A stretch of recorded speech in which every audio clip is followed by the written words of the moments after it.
안녕하세요. 화려한 싱글로 돌아온 30대 여성입니다. 제가 이렇게 사연을 쓰게 된 건 돈 몇 푼으로 자식들을 입맛대로 조종하려던 시부모님과 파렴치한 남편에 대해서 이야기하기 위해서예요. 지인의 소개로 만난 남편과는 1년 정도 사귀고 바로 결혼 이야기가 나왔어요. 사귀던 당시에는 남편이 저에게 워낙 잘하기도 했고 둘 다 나이가 30이 넘었으니 굳이 시간 끌 필요가 있을까 싶었거든요. 그리고 양가 부모님들도 저희가 결혼하겠다는 의사를 밝혔을 때 반대는 전혀 없었고 믿고 맡겨주시는 분위기였습니다. 게다가 상견례 자리에서 어머님 아버님이 먼저 1억을 해줄 테니 거기에 대출을 받아서 집을 사는 게 어떻겠냐고 하시더라고요. 친정 부모님은 5천 정도 생각하고 계신 상황이었는데 말이에요. 그런데 시부모님이 꼭 똑같이 할 필요 있냐? 형편 따라 하는 거지 하시며 쿨하게 말씀하셨지요. 그래서 그때만 하더라도 시부모님이 1억 해주신 걸로 그렇게 생색을 내실 줄은 몰랐어요. 그런데 솔직히 저희 친정이라고 아예 안 보태주신 것도 아니고 그렇다고 대출이 없는 것도 아니었는데 걸핏하면 주변 분들에게 저희 아파트를 어머님 아버님이 사주신 것처럼 말씀을 하고 다니셨더라고요. 심지어 친척분들은 물론이고 아주버님한테도 저희가 당신들 없었으면 결혼 못했을 거라고 하셨다나요. 오죽하면 형님이 저를 불러선 동서 빈몸으로 시집 온 거 맞냐고 물었는데 어찌나 어이가 없던지요. 그리고 알고 보니까 아주버님이 형님과 결혼할 때도 시댁에선 1억만 해주셨는데 그때도 저희 때와 마찬가지로 주변 분들에게 당신들이 아예 집을 사주신 것처럼 말씀을 하고 다니셨다는 겁니다. 형님은 그때를 생각하면 지금도 너무 짜증이 난다면서 혹시나 싶어서 물어봤다나요. 그리고 형님에게 그런 이야기를 듣고 나니 더더욱 사실관계를 바로 잡아야겠다는 생각이 들었습니다. 제가 가만히 입 다물고 있으면 사람들은 정말 제가 빈몸으로 시집 온 줄 알 테고 그러면 뒤에서 이러쿵저러쿵 말이 나올 건 불보듯 뻔했으니까요. 그래서 제가 한 번은 어머님께 농담처럼 웃으며 저희 친정부모님이 들으시면 서운해하시겠어요 그랬네요. 그러자 어머님이 서운하긴 뭐가 서운하냐면서 그러면 니네 부모한테 5천만 원 더 달라고 해. 그럼 같이 사줬다고 할게 그러시대요. 듣는데 너무 어이가 없더라고요. 하지만 그래도 제가 정말 당장 친정에다 얘기해서 어머님 말씀대로 5천을 받아올 건 아니었으니까요. 그래서 황당하긴 했지만 이후로는 그냥 어머님의 유치한 허세 정도로 이해하려고 했어요. 하지만 어머님 아버님의 돈으로 유세라고 해야 할지 생색이라고 해야 할지 아무튼 하루가 다르게 더 심해져만 갔습니다. 집을 당신들이 해줬으니 당신들도 저희 집에 어느 정도 지분이 있다 하며 한 달에 2~3번은 꼭 오셔서 주무시고 가시려고 하셨거든요. 그러다 서울에 당신들이 볼 일이라도 있을 때면 길게는 3~4일을 연달아 계시기도 했고요. 참고로 시댁과 저희 집은 왕복 3시간 정도 거리가 됩니다. 그러니 아무리 연락 없이 오셨다고 하더라도 자식으로서 그냥 돌려보낼 수도 없는 노릇이었지요. 그래서 어쩔 수 없이 그럴 때면 울며 겨자 먹기로 주무시고 가시게 할 수밖에 없었네요. 그러다 언젠가부턴 어머님 아버님이 올라오시는 게 귀찮아지셨던 건지 저희 부부더러 내려오라고 하시더라고요. 근데 그게 한 달에 한 번도 아니고 매주 한 번, 그리고 꼭 자고 갈 것을 요구하셨지요. 빈손으로 오면 안 되는 건 당연한 거였고요. 그래서 갈 때마다 과일이며 고기며 사들고 내려가야 했는데 그냥 싫다고 못 간다고 했으면 되는 걸 꾸역꾸역 가놓고서 왜 이런 이야기를 하냐 하시겠지만요. 저도 정말 가고 싶지 않았습니다. 그런데 어머님이 말끝마다 당신한테 잘하는 자식한테 1억을 주겠다 그런 소리를 하셨거든요. 그리고 저보다는 남편이 그 1억을 무척 탐내는 눈치였습니다. 조금만 신경 써서 하면 되는 걸 괜히 어깃장 부리다가 아주버님이 가져가게 되면 어떡하냐면서요. 지금 생각해보면 1억을 탐내는 척 효도를 하고 싶었던 건가? 문득 그런 의심도 들긴 하네요. 아무튼 무엇보다도 당시 제가 정말로 이해할 수 없었던 건 어머님 아버님은 이유가 어떻든 간에 자식들끼리 싸움이라도 났으면 하셨던 건지 별것도 아닌 일로 경쟁을 부추기셨다는 거예요. 당장 그 1억만 하더라도 차라리 아들들한테 똑같이 5천씩 나눠주시던가 아예 안 주시던가 해도 되는 걸 굳이 당신한테 더 잘하는 사람한테 주겠다 하시고 그뿐만이 아니었어요. 저랑 형님을 두고 점수를 매기는 일도 잦았거든요. 큰 며느리인 형님은 친정에 자주 안 가니까 100점. 저는 친정에 한 달에 한 번은 꼭 가니까 미워서 빵점 뭐 이런 식으로 말이에요. 빵점 며느리란 소리에 친정 부모님은 크게 노여워하셨습니다. 무슨 그런 못 배워먹은 집구석이 있냐면서요.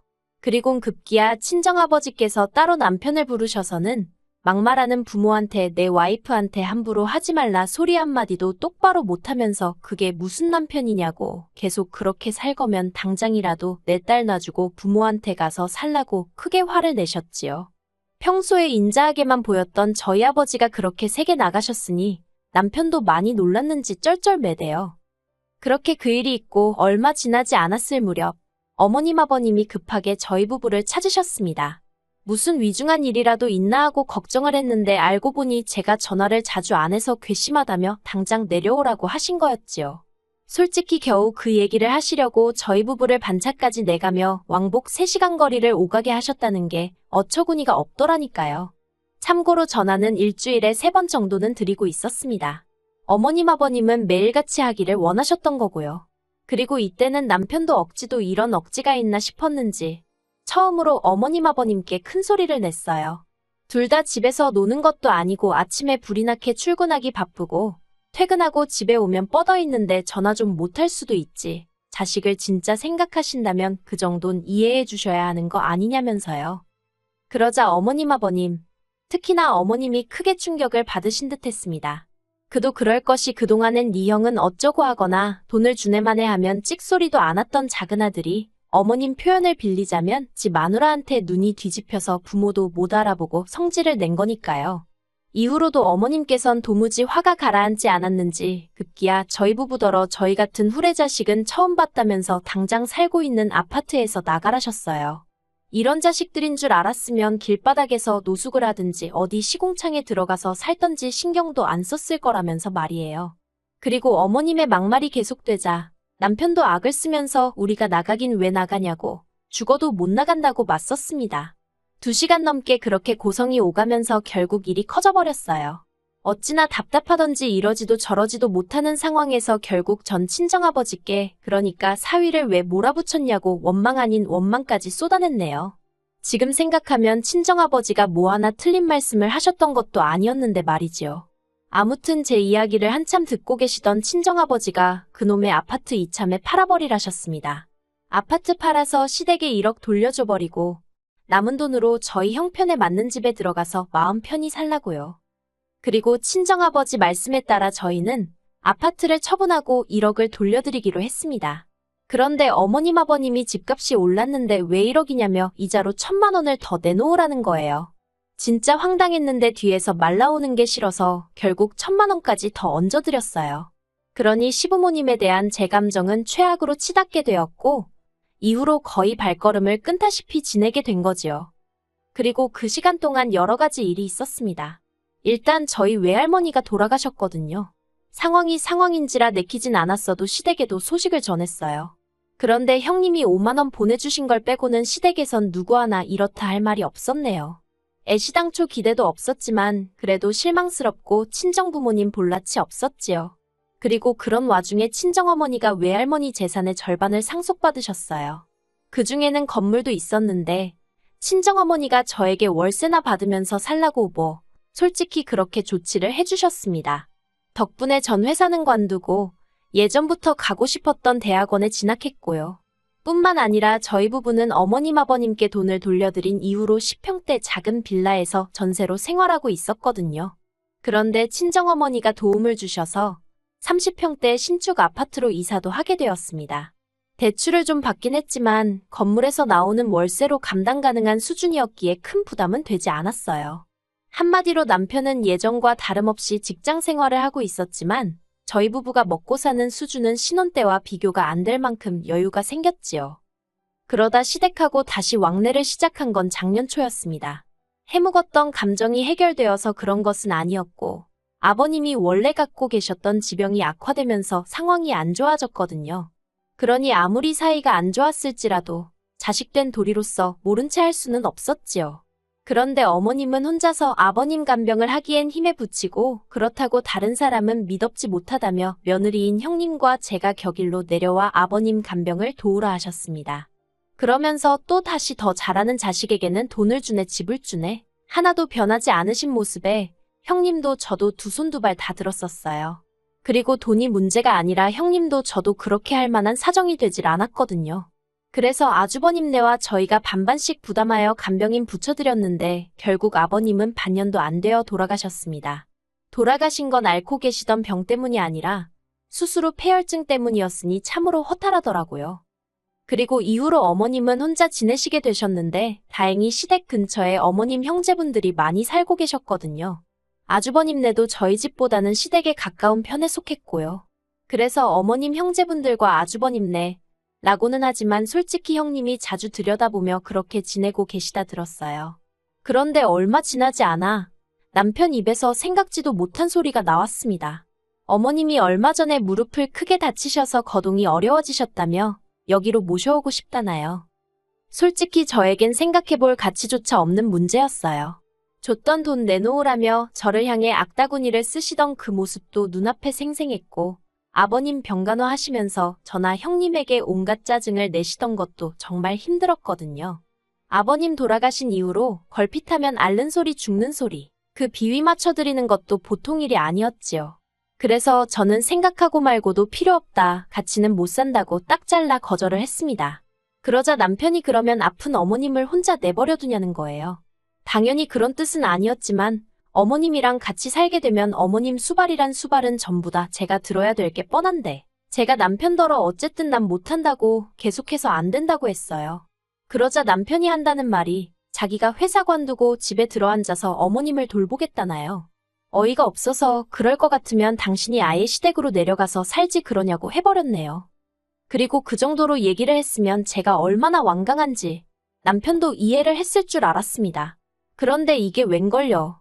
제가 대학원에서 하는 일이 있어서 하루 정도 집을 비우게 되었는데 그 사이에 남편이 상의도 없이 작은 방을 비웠더라고요. 작은 방은 일단은 창고처럼 쓰고 있었지만 아이가 생기면 아이방으로 쓸 생각이었어요. 하지만 그때만 하더라도 방을 갑자기 왜 치웠나 했지. 설마 그 방에 어머님을 모실 생각을 하고 있을 줄은 상상도 못했습니다. 그래서 이게 웬일이냐 물으니까 남편도 천연덕스럽게 하는 말이 그냥 대청소가 하고 싶었다나요? 당시 대학원에서 프로젝트도 많았고 그래서 남편 말만 듣고는 그러냐 하고 한 귀로 흘려들은 제 잘못이라면 잘못이겠네요. 그리고 며칠 뒤 친정어머니와 몇 달 전부터 계획했던 제주도 여행을 다녀왔을 때였습니다. 2박 3일 정도 집을 비운 거였는데 그 사이에 생각지도 못한 상황이 벌어졌더군요. 글쎄 작은 방에 어머님 짐이 들어차 있었어요. 어이가 없어서 남편에게 이게 다 무슨 상황이냐니까 남편도 완전 배째라는 식으로 자기가 어머님 모시고 살 거라고 하지 않았냐면서 오히려 저보다 더 큰 목소리를 내대요. 그리고는 한다는 말이 솔직히 저 때문에 자기가 아버님 살아계시는 동안 너무 불효를 한 것 같답니다. 저 때문에 시부모님을 못 보고 지냈다며 더는 후회할 일을 만들고 싶지 않다는 헛소리를 하더라고요. 그러면서 이번에는 저더러 양보를 하라나요. 제가 남편더러 이 집 누가 사준 건지는 알고 이러냐 했습니다. 남편이 장모님이 사주시긴 했어도 그렇다고 시어머니가 못 들어와 산다는 법이 세상에 있기는 하냐면서 누가 사준 게 뭐가 중요하냐고 따지고 들었어요. 한마디로 말이 안 통하대요. 그래서 일단은 알겠다고 했습니다. 그제서야 남편은 제가 체념했다고 생각했는지 자기를 이해해줘서 고맙다나요. 하지만 저에게도 생각이 다 있었지요. 이튿날 저는 평소처럼 학교에 가듯 집에서 나왔지만 학교에 가는 대신 집 앞 카페로 향했습니다. 어머님 짐까지 다 들어온 걸로 봐서는 언제라도 어머님이 오실 것 같았고 그러니 그 전에 어떻게든 조치를 취해야 한다는 생각뿐이었거든요. 이윽고 남편이 집을 나서는 게 보였고 저는 그 길로 집으로 향했습니다. 일단 급한 대로 제 짐을 챙기고 현관 비밀번호를 바꾸기 위해서였지요. 그리고 그날 늦은 오후 친정에서 쉬고 있는데 아니나 다를까 남편에게 전화가 오기 시작했습니다. 남편이 저더러 현관문이 안 열린다길래 그럴 거라고 내가 비밀번호 바꿨다고 순순히 말해줬네요. 그러자 남편이 장난하지 말라면서 지금 어머님도 옆에 계시다고 빨리 비밀번호 말하라고 어머님 지금 몸도 안 좋으신데 계속 세워둘 거냐면서 저를 마치 못돼 먹은 사람처럼 몰고 가는 거예요. 전 너무 짜증이 나서 그렇게 어머님 걱정되면 당신이 알아서 어디 호텔에라도 모시고 가던가 하면 되지. 왜 나한테 난리냐고 소리를 지르곤 전화를 끊어버렸습니다. 그리고 그 일로 남편이 저를 고소했어요. 시어머니를 학대했다면서요. 어이가 없었지만 학대의 증거는커녕 오히려 제가 그 와중에도 용돈 보내드렸지. 아버님 아프실 때 병원비 댔지. 어쨌든 어머님한텐 일주일에 3-4번 꼬박꼬박 전화드렸지. 한마디로 남편의 주장엔 신빙성이 없었지요. 무엇보다 저는 더는 당해줄 생각이 없었거든요. 남편이 저를 고소한 걸 보고는 저도 바로 맞고소하는 심정으로 이혼 소송에 들어갔습니다. 합가강요, 시부모님의 폭언 등의 사유로요. 그리고 남편과 달리 저는 들이밀 증거가 차고 넘쳤거든요. 그런데 웃긴 게 막상 제가 이혼 소송을 시작하고 얼마 되지 않았을 때였어요. 처음엔 저 같은 여자랑 결혼한 자기가 미친 엑스네, 아버님이 돌아가신 것도 저 때문이라며 악을 쓰던 남편이 갑자기 태도를 바꿔서는 자기가 잘못했다면서 제 앞에서 싹싹 빌대요. 어머님까지 나서서는 당신 때문이면 당신은 없다 생각하고 살아도 된다고 이혼만은 하지 말라면서 절 잡으셨고요. 그러면서 어머님이 눈물을 보이시는데 솔직히 그런 두 사람의 모습을 보고도 아무 느낌이 안 들더라고요. 그래서 흔들리고 그런 것도 없었고 그냥 남편한테 법대로 하자고 했네요. 결국 제가 이겼고 남편이 항소를 포기하면서 끝을 보게 되었습니다. 같이 산 세월이 길지 않아 위자료는 1,000만 원 수준에 그쳤지만 그것보단 더는 그 피곤한 싸움을 하지 않아도 된다는 사실이 기뻤네요. 그리고 한편 이혼 후 형님과 딱 한 번 연락을 주고 받은 적이 있는데 형님도 이혼을 생각 중이라면서 말해주기를 어머님이 사시던 그 집이 알고 보니 월세였답니다. 매번 자식들 상대로 재산을 주네마네 하시더니 실상은 개털이었던 거지요. 한편 저는 남편과 살던 아파트는 한마디로 재수가 없어서 팔아버렸어요. 그 돈으로 평수는 작지만 더 좋은 위치에 있는 아파트로 이사해서 지금은 혼자 잘 지내고 있습니다. 이혼녀 딱지를 달게 되긴 했지만 크게 신경은 안 써요. 친정부모님 능력 있으시고 저도 제 커리어를 쌓아나가고 있으니까 뭐 좋은 인연이 생길 수도 있고 안 생기면 또 어떤가요? 저 혼자 잘 먹고 잘 살면 되지요 뭐.